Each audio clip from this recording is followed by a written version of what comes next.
Assalamualaikum warahmatullahi wabarakatuh. Pada petang ini saya akan memberi satu resensi bagi kursus IT 51204 urusan kurikulum. Nama saya Siti Nur Sabrina Zahira, 21LL036 di bawah program Diploma Perguruan Agama Lepasan Ijazah.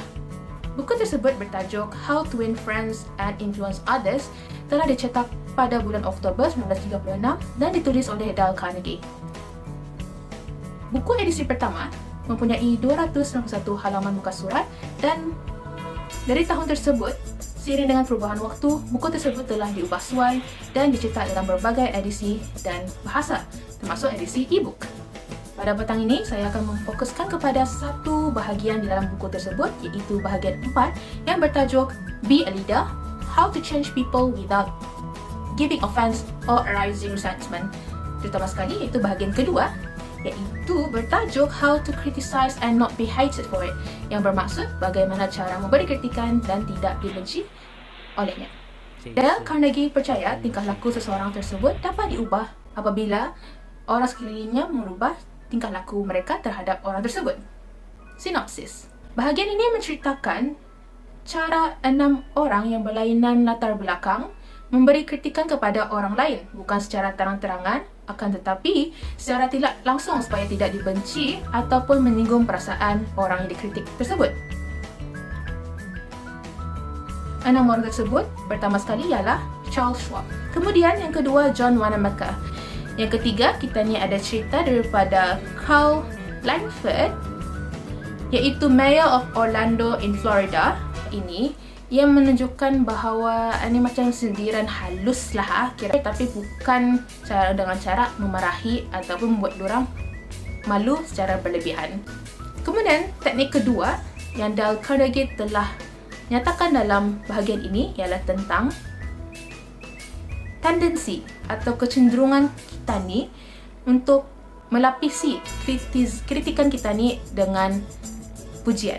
Terusnya, Dale Carnegie telah memberi 3 contoh dalam percakapan. Iaitu pertama oleh Mark Jacob of Woonsocket in Rhode Island. Sama je Master Sergeant Harley Kaiser of the 542nd USAR School. Yang ketiga, Lyman Abbott. Intisarinya ialah elakkan menegur secara terang-terangan dan memberitahu kesalahan mereka secara langsung. Biarlah mereka berfikir sendiri dan menyedari kesalahan mereka. Kemudian yang kedua, elakkan memberi pujian, kemudian diikuti dengan perkataan tetapi dan kritikan. Ubahlah tetapi kepada dan. Adapun kelebihan bahagian ini banyak contoh yang diambil daripada kehidupan sehari-harian. Satu subchapter ini saja ada 6 contoh. Khususnya bahagian ini dikira sebagai salah satu bahagian pendek dan boleh dibaca tanpa merujuk kepada bahagian-bahagian yang lain. Banyak prinsip dalam buku tersebut termasuk bahagian ini dapat digunakan dalam kehidupan sehari-harian.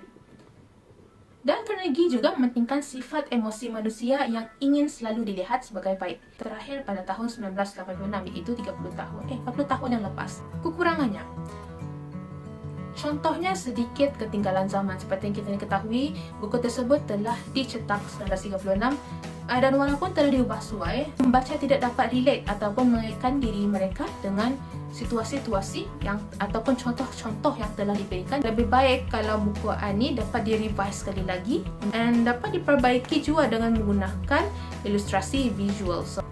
Kemudian, prinsip-prinsip dalam buku ini tidak dapat digunakan sentiasa. So, kalau dalam konteks ini, yang tadi yang how to criticize and not be hated for it, kira-kira jangan memberi kritikan secara terang-terangan, mestilah digunakan secara sederhana.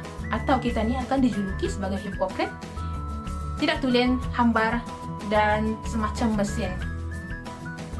Adapun objektif buku ini, selaras dengan tajuknya, adalah untuk mendapatkan kawan secara mudah dan cepat. Jadinya ada peluang tinggi bagi sesiapa yang mengikutinya 100% 24/7 akan dapat menambah kawan dan disenangi oleh ramai orang. Walaupun peluang saya tahu mentalnya macam mana tu di mana setiap perkataan yang dituturkannya akan difikirkannya dahulu. So, seperti mengikut Cikgu Alia Hardy punya cakap, is either real self versus ideal self. Antara diri kita ni benar melawan diri yang kita ni, mahu orang lain lihat kepada tani. So macam ujungnya takutnya mentalnya tu pelan ter-affect lah. And not only that, bahkan bagi sebagian orang, ada yang tidak berapa suka dengan sosok orang yang macam Ani.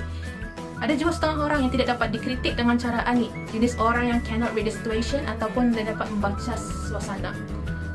Oleh sebab demikian, seseorang itu harus pandai melaraskan tingkah lakunya mengikut dengan bicaranya, mengikut dengan lawan bicaranya. Walau bagaimanapun, daripada contoh-contoh tersebut yang saya didapati,